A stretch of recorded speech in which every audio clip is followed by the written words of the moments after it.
Hey guys, today we're going to be taking a look at Marvel Rivals Season 2.5 on the RTX 5060. The RTX 5060 released just this month a few weeks back, has 8 gigabytes of GDDR7 video memory, and the model of the card that we're going to be using is the MSI Shadow 2X version. It's just a simple MSRP $300 simple small 2-fan model of the card. We're running it on the latest NVIDIA drivers and not applying any sort of overclocking, and pairing with 64 gigabytes of DDR5 RAM and a 9800 X3D to ensure that there is no CPU bottleneck. Let's hop in. All right, we're starting off here at 1080p using NVIDIA DLSS set to native, so meaning that we're using DLAA for our anti-aliasing solution with our sharpening set to 90. And on the lowest possible settings. So this is just, you want to play native, but you want the lowest possible settings, the best possible performance, but at native resolution. You can see down here we have our DLSS overlay on for now.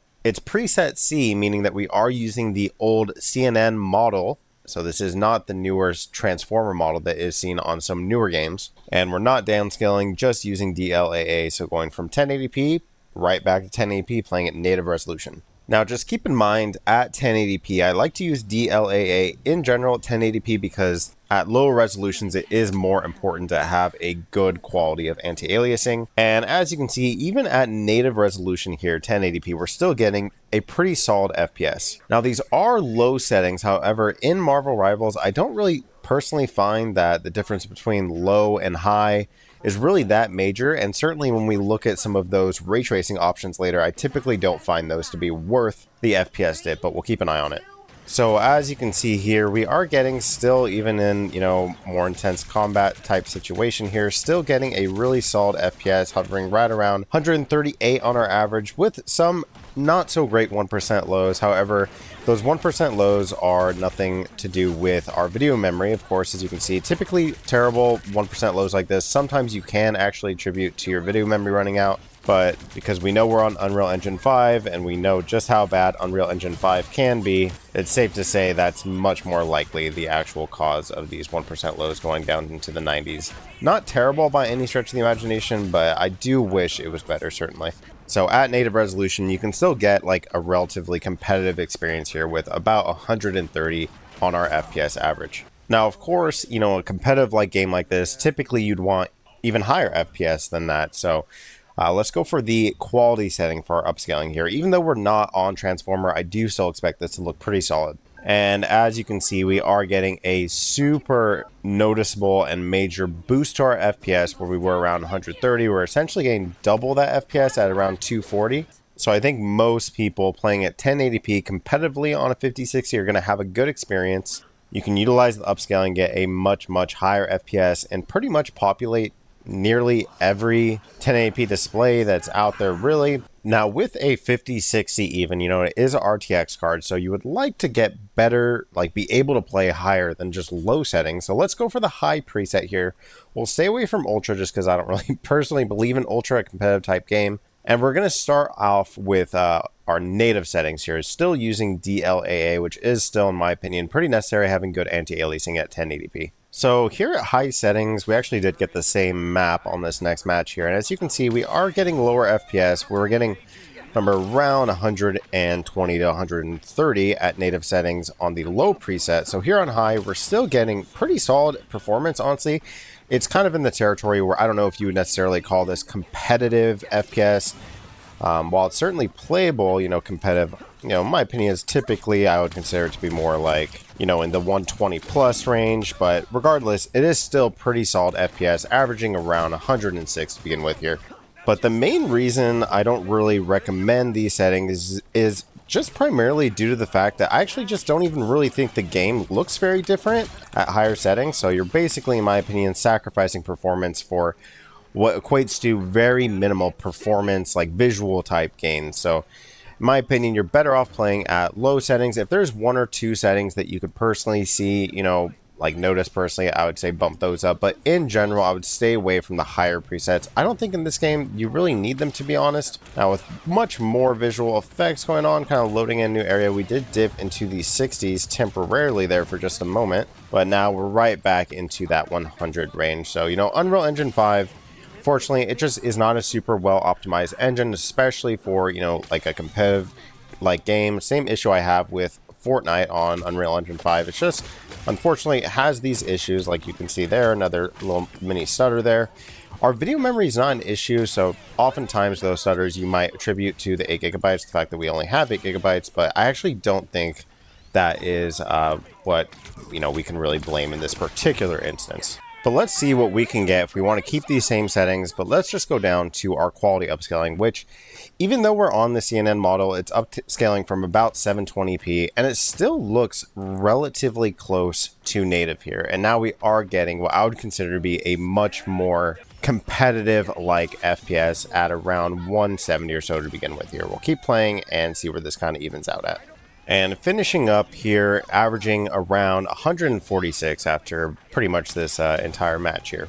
I will say I do wish that our 1% lows were slightly better, you know, down in the 70s. Doesn't feel amazing. However, again, a big part of that is just due to the actual engine, which unfortunately it's really going to be the same for a lot of different GPUs, not something that we can really, you know, attribute to the 5060 or its lack of performance. So around 140 or so on our FPS average here. 1080p, you're going to be having a really solid experience across the board. Even if you are using upscaling from 720p, it looks pretty solid in my opinion when we're going, you know, in kind of a quality type territory. Now, because we are on a 50 series card, I do just want to point out that we have frame generation, and not only frame generation, we actually have multi-frame generation. However, in my opinion, I wouldn't introduce frame generation into a multiplayer title really at all, even if it is somewhat imperceptible, the amount of input latency. In my opinion, you don't want to be giving yourself any sort of competitive disadvantage here, so I personally wouldn't introduce any sort of frame generation. So I'm going to be staying away from frame generation for this testing because I think most people don't probably implement it. Now, if down the road, you know, there are like PvE type experiences in Marvel Rivals and you'd have that frame generation option, that will certainly be a benefit and we may test that in the future. But for now, I'm going to stay away from frame generation altogether. Now, because it is a 1080p card and kind of advertised in that way, I just want to see if it can handle max settings. So this is now the Ultra preset. I'm not going to play a ton here, but I just want to see if the video memory becomes an issue here, playing at max settings 1080p native using DLAA still. And just as kind of like a baseline here, even at Ultra settings, our video memory, while it is getting close, and obviously if we were to introduce some frame generation or something like that and increase our video memory in other ways, it may be a bigger issue. But here, just, you know, using native, it's not actually an issue. While the FPS certainly playable around 70, I wouldn't consider this to be a great experience. Maybe I'm being a bit too picky, but Marvel Rivals is a game that I've put like over 200 hours in, and I certainly would not like to be playing it at anything less than like 100, 120 FPS at a minimum. I think higher FPS, especially depending on the character for sure, you know, like Spider-Man, some of the more fast-paced characters that require, you know, more pinpoint aim, things like that, that input latency is going to matter. So I personally would like to have a higher FPS. You can see we are getting some stutters, but I don't actually believe it's the fault of the video memory. I think it's just Unreal Engine being Unreal Engine. So I wouldn't really mind playing here so long as, you know, if you're okay with around 70 or so FPS, you know, it's not terrible. I probably am being a bit too hard on the game, but I would likely introduce a bit of upscaling as we hit a few more stutters there. Again, we're just at, you know, it's close enough that it could potentially be a video memory issue. Unfortunately, there's not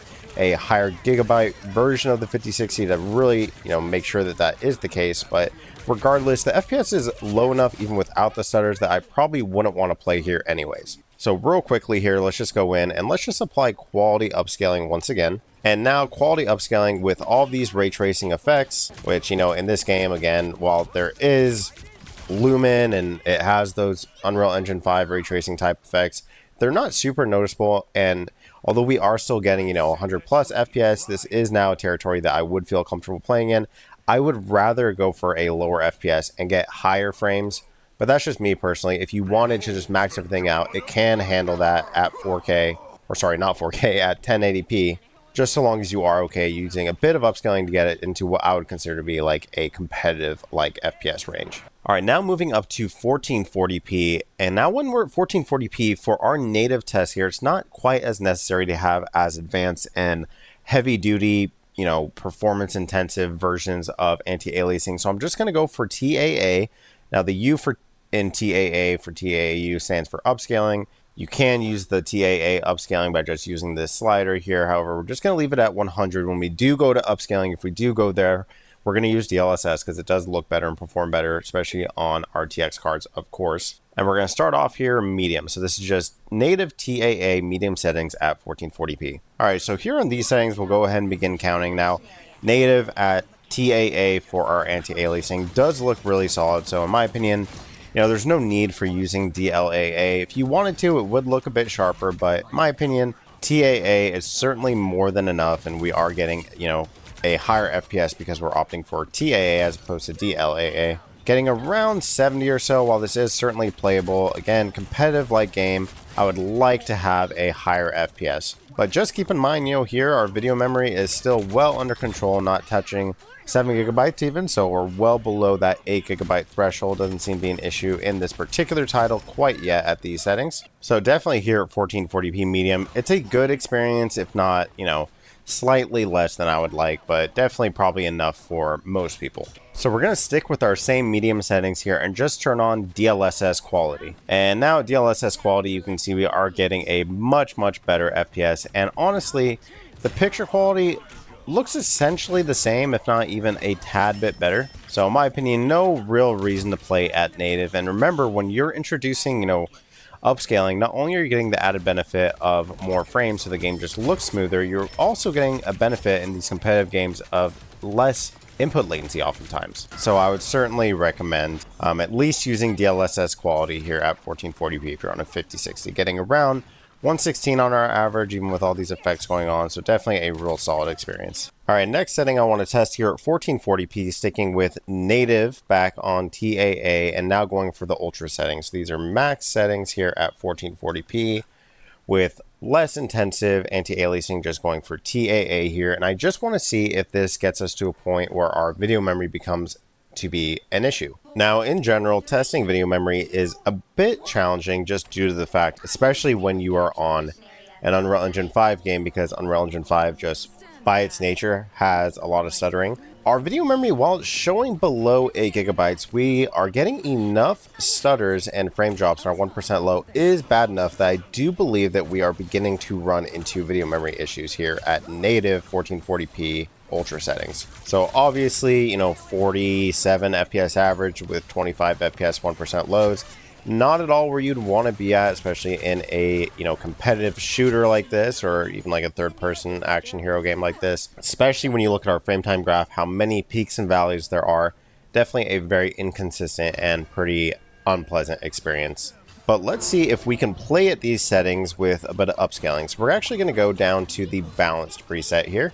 And the balance preset does give our video memory a bit of a break now. So you can see our 1% loads are not nearly as bad as they were. Our frame time graph, while there are still just those like normal little peaks and occasional stutter, that's just kind of like par for the course when it comes to Unreal Engine 5. They're not nearly as bad as when we were playing at native. So while you can't play at max settings 1440p without some pretty major issues, just introducing a little bit of upscaling and you can get there without really too much compromise when it comes to the visual quality. However, while this is a playable experience, I wouldn't consider this to be a competitive experience. So I wouldn't really want to queue into like a competitive lobby getting around 70 FPS. Maybe like, just social quick play maybe wouldn't be an issue if you're not really too concerned about, competing and being super serious about the game. You can still have a lot of fun here, and the game does look good, I will say. And actually, you know what, after a little bit of gameplay, you can see our video memory did creep all the way back up into that same territory that it was at. However, it does look like it is just kind of hovering around our maximum to the point where it's not actually actively hurting our experience. You can see our frame time graph is still, that normal choppiness, but it's not nearly as bad as it once was. As we, oh no, it looks like we actually got a crash here as I was talking. And wow, actually looks like this is not only just a game crash, this looks to be maybe this is like a hard lock crash that we're experiencing here. I have to say, I have not experienced that on Marvel Rivals. So, I don't know if that's due to the GPU. The GPU is still up and running. Obviously, you can see our OS is still performing normally, and I'm imagining that we will be able to X out of the game here, but not ideal. And not an issue that I've had on other GPUs testing this game. And, while I thought that was just a game level crash, that actually I was not able to exit out of the game. So I did actually have to completely restart my PC to get back in here. So that's interesting. We'll see how 4K handles, or how the 5060 handles 4K now. And now moving up to 4K, we definitely don't need DLAA at 4K, so we're just going to go for TAA at native resolution and low settings, just to see if we can even get something playable native at 4K. Now, maybe surprisingly, maybe not, but here at 4K low settings, at native resolution no less, we are actually getting just about 60 FPS, slightly just a touch under 60 FPS, but it seems like actually 4K is not really going to be a huge issue here. And the main thing too is our video memory is nowhere near 8 gigabytes even at 4K. So of course we are at low settings here, but it is nice to see that we can definitely work with this and get this to be in a playable state at 4K. So let's do just that and just introduce DLSS at the quality preset. And now DLSS quality here uses 1440p as our base resolution and upscales from there. And now we are getting well above 60 FPS, around, looks like in the 90s or sometimes 80s, looks like. But really, pretty solid performance here. And of course, quality upscaling using 1440p. DLSS typically does look better and better when you're using high resolution. So, quality at 1080p doesn't look quite as good as when you do quality at, 4K or something like that. So definitely looks really, really solid. I actually wouldn't mind playing here really whatsoever. Now, the only issue, if you want to call it, is just the fact that our FPS is still not quite in that competitive type area. And while we can go lower, and we will see what that looks like, just keep in mind that we are still using that CNN model. We're not using Transformer on this game. Now, you can inject Transformer, and I know people have injected Transformer. I don't believe they've issued any bans for modifying the DLL file for DLSS, so it seems like you can do that. That will hurt your performance just slightly. CNN does actually have higher FPS than Transformer, but Transformer does, especially on performance and upwards, look considerably better than CNN. So let's just see if we can get 120 plus FPS. So let's go down to performance here at 4K. This is now using 1080p as our base resolution, and we are now getting real, we'll wait till the next match, but it looks like, at least to begin with, we are getting around 120 FPS. And honestly, here at our ultra performance preset here, we are still, or just performance actually, I should say, we are still getting a really good looking picture in my opinion. I mean, the game looks great here. Even we're using render preset C, which is CNN, and it still looks incredibly solid. And this does get us right about 120 FPS. That's typically, I mean, there's no rule necessarily really at all, but that's typically what I consider to be competitive FPS. I'd say 60 plus FPS in multiplayer games like this is playable, and then 120 is what I'd consider competitive, really where you want to be at. Now, with a bit more intensive effects and some ultimates going on, we do dip slightly down into 99. You saw there just for a minute there. 1% low at around 81. Still a really solid experience, honestly. No complaints really, and it is nice to see that even on a $300 GPU, you can get a real playable experience here at 4K. But you know what? Let's see if we can break the card. So we're going to go for 4K native using TAA and go for the Ultra preset, just to see what kind of performance the card can offer us at completely maxed out settings at native resolution. The only break that we're giving the card is just using TAA instead of using DLAA, and the only reason we're doing that is just because I would really do that regardless. I don't think you really need DLAA when you're playing at 4K native. And even in the character selection scene here, we are getting about 20 FPS. So definitely don't think this is really going to be going anywhere. We'll see if we can even trick it with a bit of, frame generation, upscaling, and see how it feels. But it doesn't look super promising to begin with. And really just what I'm hoping for here is no game crashes. And actually, as we get out of our character selection screen, we are getting higher FPS with some pretty major stutters. I mean, this is not playable by any means. I don't think anything below 60 is really playable in my opinion. I don't even think this game is below 60 FPS, even on the lowest settings on consoles or anything like that. Even on Series S Xboxes, it's not 30 FPS. So I don't think anyone would really want to be playing here. So we'll play a little bit, just see how it feels, but I don't think this is really going to be where anyone is really going to want to be playing at. So around 30 FPS on our average with 1% lows at 21, and video memory is creeping up. it's hard to actually contribute any poor performance to video memory as opposed to our other issues that we're having, just due to the fact, again, Unreal Engine 5, there could be a whole plethora of different things causing those stutters and frame drops, so it's hard to really tell exactly what's causing it, but let's see if we can get it into somewhat of a playable state here. So we'll start off just here using our upscaling. So going for DLSS performance, which again uses 1080p as our base resolution, and that does now get us above 60 FPS, averaging right around 80 or so, and it does give our video memory, at least to begin with here, a little bit of a break. So while this is certainly a playable experience here, and it doesn't look like our video memory is going to be an issue even if we kind of continue on here, not really where I would like to be at, right around 60. So let's see if we can introduce a bit of frame generation to kind of correct this and see how that feels. So we're going straight for that 4 times frame generation here, still sticking with that performance upscaling, now getting 160 FPS.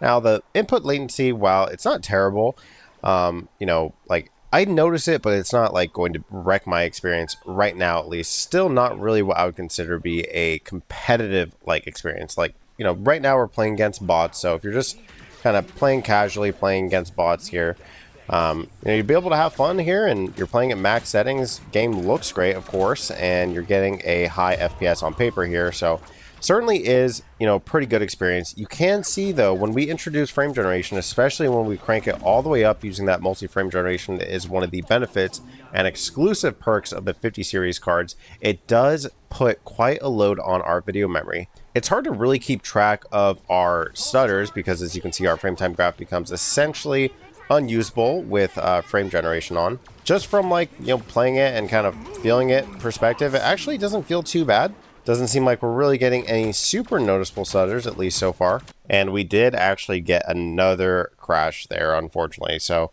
this one actually crashed properly and gave us a report. But yeah, it looks like, when you start introducing some of these technologies, because the card, while it's a strong card, the video memory is definitely an issue, but it's a strong card. But when you start introducing and throwing all these technologies at it, it does seem to actually have a bit of issues with Marvel Rivals. All right, so let's see if we can find a better place to end this on. So we'll go back, same settings. We're just turning down our frame generation. Multi-frame generation all the way to 4x seems to be giving us a bit of issues when it comes to our video memory. I think it's just too much for our card, the video memory, as well as our memory bus. So we're going to, we're just going to turn it down and select 2x here. And hopefully that will be usable here without causing any sort of major crashes or issues. So we'll play a bit here, look at the FPS, and see if we can actually play reliably here. So here with 2x frame generation, our video memory is still pretty high. So we're getting around 90 or so FPS here, going into the 100s at times. So stable for now with no major, stutters or anything like that. But we'll play a bit here. We'll play through the entire match, and let's just see if this is actually a more, suitable place to be at where it's not going to be crashing, and then we'll be able to actually say, okay, we can play with these settings on. And here, closing in towards the end of the match, you can see we are able to actually play here. Our video memory, while it's high, close to 8 gigabytes, not causing any sort of major stutters or issues. So this is where these technologies do come in handy. While I wouldn't personally use frame generation on a competitive title such as Marvel Rivals, you can use it and get 60 plus FPS here on these great settings and have a pretty solid experience. So, it's the benefit of a card like this is that you have those options. If it bothers you, you don't have to use it and, play at low settings and just utilize the upscaling to get a high FPS. You have options available to you. That's really the main benefit on these cheaper cards, is that you are able to kind of tailor the experience to get to a place where you're happy with what's going on. Anyways, that's been it for Marvel Rivals on the RTX 5060. Overall, I'm decently happy with the performance. I would like, of course, a lot of the issues that we're having could be solved with more video memory. So that's, the main drawback. I'm really, really hoping that this is the last generation of NVIDIA GPUs that offer 8 gigabytes and that NVIDIA and then AMD follows their lead in moving forward using different memory modules to advance beyond that 8 gigabyte territory. But, that remains to be seen. For now, if you have a 5060, you can certainly play Marvel Rivals, even the most recent season, and you're going to have a good experience regardless of resolution, so long as you are okay and able and, to tweak and tinker with settings to get it to be where you want to play at. Thank you guys so much for watching. Hope you enjoyed, and I'll see you guys in the next one. Bye-bye.